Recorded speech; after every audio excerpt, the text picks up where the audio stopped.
Welcome to Kagna TV. నేను మీ సంగమేశ్వర్. రాజస్థాన్ రాష్ట్రంలో జరిగినటువంటి ఈ హృదయ విచారకరమైనటువంటి సంఘటన మనసును కలిసివేస్తుంది. వివరాల్లోకి వెళ్తే, భార్య కోసమే విఆర్ఎస్ తీసుకున్నటువంటి భర్త వేడుకల్లో విషాదం.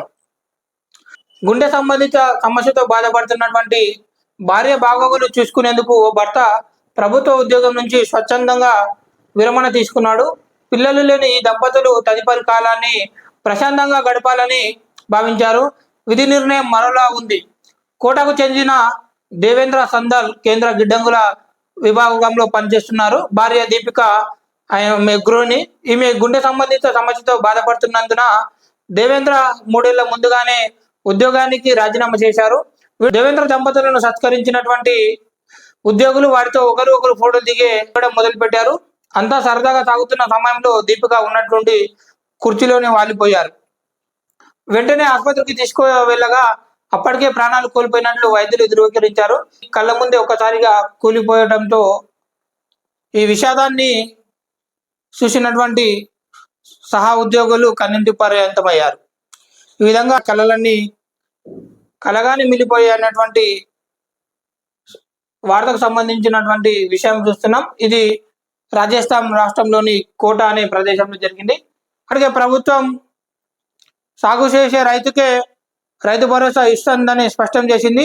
అది భూమి పరిధి ఎంతవరకు అనేది స్పష్టమైనటువంటి ఆదేశాలు రాకపోవడంతో పథకంపై కేబినెట్ సబ్ కమిటీ మార్గదర్శకాలు సిద్ధం. పెట్టుబడి సాయం కోసం 7 ఎకరాల సీలింగ్ విధించే అవకాశం. ఒకే కుటుంబంలో ఎందరి పేరిట భూమి ఉన్నా మొత్తంగా 7 ఎకరాలకి పెట్టుబడి సాయం. ఎన్ఆర్ఎస్పి సహకారంతో సాగు భూముల శాటిలైట్ సర్వే. క్షేత్రస్థాయిలో సహాయ వ్యవసాయ అధికారులతో నిర్ధారణ. ఐటీ చెల్లింపుదారులు, ప్రభుత్వ ఉద్యోగులు, ప్రజాప్రతినిధులకు పెట్టుబడి సాయం కట్ అంటూ ఇక్కడ మనం చూస్తున్నాం.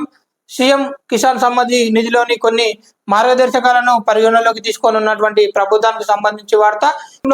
సాగుతూ ఉన్న రైతులకు మాత్రమే పెట్టుబడి సాయం అందిస్తామని చెప్పినటువంటి రాష్ట్ర ప్రభుత్వం ఈ నెల 30న జరగవలసినటువంటి కేబినెట్ మీటింగ్ లో ఈ విషయానికి సంబంధించి ఆమోదం తెలిపే అవకాశం ఉందంటూ వార్తను మనం చూస్తున్నాం. అటల్ బిహారీ వాజ్పేయి స్మారకమైనటువంటి సదై అటల్ వద్ద నివాళులు అర్పించినటువంటి రాష్ట్రపతి ముర్ము, ప్రధాని మోడీ మరియు ఇతర మంత్రులకు సంబంధించినటువంటి వార్తను చూస్తున్నాం.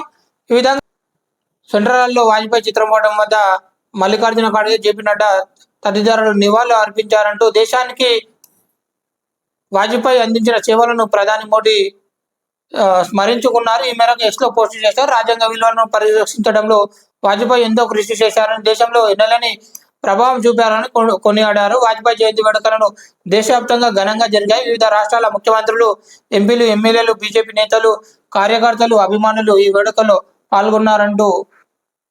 పాల్గొన్న వార్తను మనం చూస్తున్నాం. మరోపక్క నేడో రేపో కేటీఆర్ కు ఏసీబీ సమన్లకు సంబంధించినటువంటి వార్తను చూస్తున్నాం. ఇప్పటికే ఫార్ములా ఈ కేసు సందర్భంగా ఏసీబీ పురపాలక ముఖ్య కార్యదర్శి దానవ్ కిషోర్ వాంగ్మూలం తీసుకున్న విషయం తెలిసిందే. ఆయన వాంగ్మూలం ఆధారంగా మాజీ మంత్రి కేటీఆర్ మరియు ఆఫీసర్ అరవింద్ కుమార్ కు ఏసీబీ నేడో రేపు సామాన్లు జారీ చేస్తాయంటూ వాళ్ళను విచారణకు పిలిపించే అవకాశం ఉన్నటువంటి వార్త. పండుగను పురస్కరించుకొని 100 వసంతాలు పూర్తి చేసుకున్నటువంటి మెదక్ చర్చిని సందర్శించి అక్కడ క్రిస్మస్ వేడుకల్లో పాల్గొన్నటువంటి రాష్ట్ర ముఖ్యమంత్రి రేవంత్ రెడ్డికి సంబంధించినటువంటి వార్తను చూస్తున్నాం. ఈ విధంగా ప్రత్యేక ప్రార్థనలో పాల్గొని బిషప్ల నుంచి ఆశీర్వాదం తీసుకుంటున్నటువంటి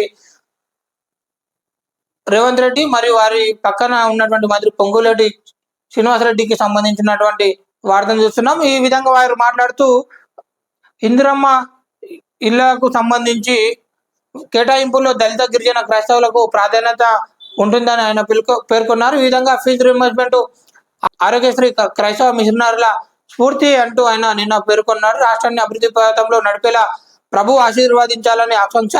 క్రిస్మస్ సందర్భంగా మెదక్ చర్చిని సందర్శించి పందేళ్ల వేడుకల్లో పాల్గొన్నటువంటి సీఎం అంతకుముందు ఏడుపాయల వనదుర్గమాత ఆలయంలో ప్రత్యేక పూజలు నిర్వహించారన్నటువంటి వార్తను సంబంధించి నిన్న రేవతి కుటుంబానికి పుష్ప టీం రూపాయలు 2 కోట్ల పరిహారం అందించడం జరిగింది.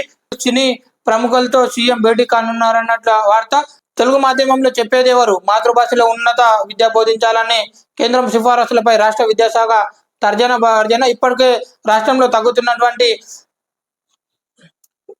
తెలుగు మీడియం ఉన్న విద్యార్థులకు బోధన అంతంత మాత్రమే. విద్యార్థులు ఉపాధ్యాయుల చూపు ఇంగ్లీష్ మీడియం వైపు అంటూ మనం చూస్తున్నాం. ఇప్పటికే మాతృభాషకు ప్రాధాన్యత ఇవ్వాలనే ఉద్దేశంతో కేంద్ర విద్యాశాఖ పేర్కొంది. ఇటీవల అన్ని రాష్ట్రాలకు దీనిపై సూచన ఇవ్వడం జరిగింది. సాంకేతిక విద్య సహా ఉన్నత విద్యా కోర్సులను స్థానిక భాషల్లో పుస్తకాలు అందించే ప్రక్రియను ఇప్పటికే చేపట్టింది. మాకు ఇదేం పరీక్ష? విఎల్ఓ నియామకాలకు ప్రభుత్వ పోటీ పరీక్ష నిర్ణయాన్ని వ్యతిరేకిస్తూ మాజీ విఆర్ఓలు, విఆర్ఏలు ఇతర శాఖల్లో పరీక్ష లేకుండా పంపిన తమను మాతృశాఖలకు తీసుకొచ్చేందుకు ఎందుకు పెద్దలు చొరవ తీసుకొని తమను నేరుగా గ్రామ రెవెన్యూ వ్యవస్థలోకి తీసుకోవాలని వారు వినతి చేస్తున్నటువంటి వార్తను